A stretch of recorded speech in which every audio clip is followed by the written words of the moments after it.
So, hello guys and welcome to another Archetype of the Week. And this week's Archetype of the Week is Dark Scorpions. Now these are a kind of underrated, well, actually they're not underrated, they're not that great. I'm going to be honest, the Dark Scorpions are a kind of fun bunch, but they're not the greatest deck archetype there's ever been. But they're still interesting to play, and they're still, I won't count them out yet, I've played them a bit and they're not awful, they're not too bad, they can still work. And they do have one of the most powerful attributes, which is Dark. So, and they're warriors, which is really useful. So let's get straight into it. Dark Scorpions, known as Black Scorpion in Japan, is an archetype of monsters whose effects trigger when they inflict battle damage to their opponent, giving the controller a choice of 2 effects. The majority of these cards' effects disrupt the opponent's field, hand or deck, with the exception of Dark Scorpion Mina, the Fawn who searches out other Dark Scorpion cards. The Dark Scorpion has been featured on numerous spell and trap cards. Donzalug was introduced in no, let's just skip that part. I'm being a bit tongue-tied today, but yeah, the Dark Scorpions. Now, the Dark Scorpions are an interesting archetype. If you've seen Yugioh GX, they appear as Shadow Writers, and are kind of a fun bunch. They play. In that duel, Donzalug plays them how they could perfectly be played, if possible, but you're never going to draw into those cards. Let's just kind of go into them a little bit. Their playing style, like they say here, Dark Scorpions are fairly weak physically, but benefit greatly from spell and trap cards that boost their power or weaken the opponent's monsters. Which is true, which is why they're pretty good in that sense. They have cards using cards like Burden of the Mighty, which decreases your opponent's monsters by 100 points, I believe, for every level, and the A-Forces, which increases all warrior type monsters on the field or spellcasters by 200 points for every one, I believe, can work really well. They also have you could always also use cards, like Forbidden Lance or any of the forbidden cards, really, to decrease attack when your opponent declares an attack on your monster, and then you'll get the effect of your other card, be it Donzalug or Mina. They'll get a various different effect, so they can be pretty useful. Personally, I think Donzalug is probably one of the better cards in them. I like Donzalug or Cliff the Trap Remover personally, because I always like getting rid of back row. I have seen Cyber Knight play one of these decks, I think it was the beginning of the year sometime, and he said Mina was his favourite card, and Mina is a very good card because of her defence. But personally, I think Cliff the Trap Remover is probably my favourite, in consideration, I think he's the best. But yeah, there's not much on the Yugioh Wiki about them. They have a few recommended cards, which I'd also recommend: Dark Arm Dragon, Black Wing Gale of the Whirlwind, Thunder Kings. Using this deck, you kind of need to use quite a few tech cards. So cards like Dark Arm Dragon, or Thunder King Ryo, or some various engines in Yu-Gi-Oh! At the moment. Probably the Tour Guide comes to mind as the main one. Do kind of work in this deck, and the bonus of them being darks means you also get to use other cards like Allure of Darkness, and being warriors, you get to use Reinforcing the Army. So they do have quite a few strengths. It says here their weakness and counter strategies, though, is Dark Scorpions have no tricks at all to survive on their own on the battlefield. Which is true. They don't have a single trick to really, they're not great at staying on the field. You're going to struggle to keep them on the field when you want to, which is why in my deck I use Level Limit Area B, because it's the best I can think of to try and keep them on the deck, keep them on the field, should I say. And mine's more of an XYZ kind of try at them. But they do struggle. They do really struggle against most decks. It's usually the tech cards that are doing you the most work in your deck. but they do have handy effects, which if you get them off can be really useful.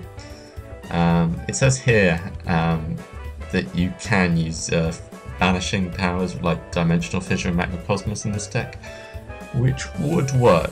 Macrocosmos or Dimensional Fissure could really work. I can imagine Dimensional Fissure working in the deck if you really wanted to try it out, because you could XYZ detach, keep them in the grave and stuff like that. So I can imagine Dimensional Fissure working, especially with some of their effects. But yeah, let's go over each specific Dark Scorpion. There is the Dark Scorpion Baglers, but it's an alright effect to get rid of a spell in the opponent's deck, but I don't think it's that great, and it only has 1000 attack. So this first is Donzalug here. Now, Donzalug has, when you discard inflicts battle damage to your opponent, you can activate one of these effects, discard one random card from the hand, which I really like, or send the top 2 cards of their deck to the graveyard. Now, obviously, the discard can struggle against certain decks, or Dark Gods, or Fableds even, but sending the top 2 cards of their deck to the graveyard is really useful. Though the problem is that milling these days in decks isn't actually, it doesn't hurt them a lot. Used to that milling could do a lot of damage, but mainly you're going to be picking the discard one random card from their hand, because getting rid of the cards in their hand is a lot more useful. But down to Donzalug, he only has 1400 attack, and he can struggle. Next we have Dark Scorpion Mina the Fawn. This is your search card, and I can see why Cyber Knight thought this was so good, or thinks this is good, because I do agree that it has an incredibly high defense. It has 1800 defense, and 1800 can deal with a lot of first turn plays by quite a few decks. It can struggle, but some days a lot of decks like Dino Rabbits and stuff like that can bring out quite big monsters early on. But it can, you'll get a lot of the time they're going to try and hit it. You're then going to inflict damage, and then you're going to be able to search out one of your other Dark Scorpions, which can come in handy. A bit kind of, think of it as kind of her as a Gravekeeper's Spy that adds to the hand. It's the best I can probably relate it to. But I like Mina the Fawn, she is good. Next is Dark Scorpion Cliff the Trap Remover. He, when he inflicts battle damage, you can destroy one spell or trap card on the field, or send the top 2 cards of the deck to the graveyard. That back row destruction I really like. I don't like back row. I just never like looking at back row. I'm not usually bluffed into many things, but I just don't like back row. So that's why I like Dark Scorpion Cliff the Trap Remover, and he is pretty useful. He's a level 3, so he gets around level limit area B as well, so he is quite useful. Next we go into Gorg the Strong, probably the worst Dark Scorpion there is, just because he's a level 5. Don't see why they made him a level 5, he didn't need to be a level 5. If he was a level 4, he could make Dark Scorpions at least slightly more competitive. He's got 1800 attack, and he has pretty good effects.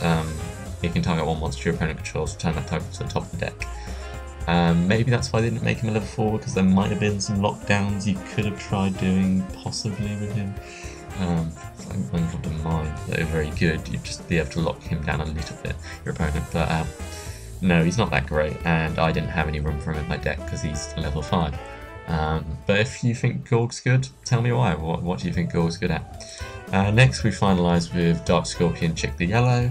He can target one card on the field and return that target to the hand, which is better than Gorg because it can be any card, and you can look at the top cards of their deck, which is pretty useful because he can then choose to return it to the top or bottom, so you can see what they're going to be drawing into if you really want to.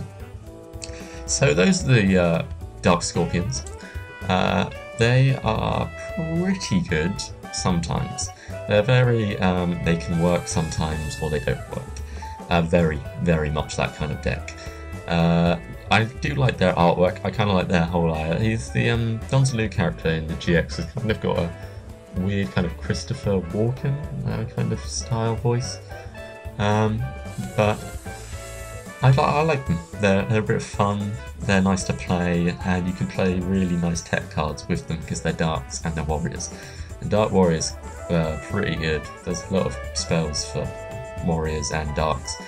So yeah guys, what do you think about the Dark Scorpions? Do you think they were just a fun archetype that was just created, I don't know, a bit for GX? Well, it wasn't really for GX, but you know what I mean. And I don't know, what do you think about the Dark Scorpions? So that's been Dark Scorpions, guys. That's my archetype of the week, and you'll be seeing it dual uploaded after this with them, which I think I do pretty well in, if I remember correctly. So yeah, hope you've enjoyed this, guys, and see you around. Cheers.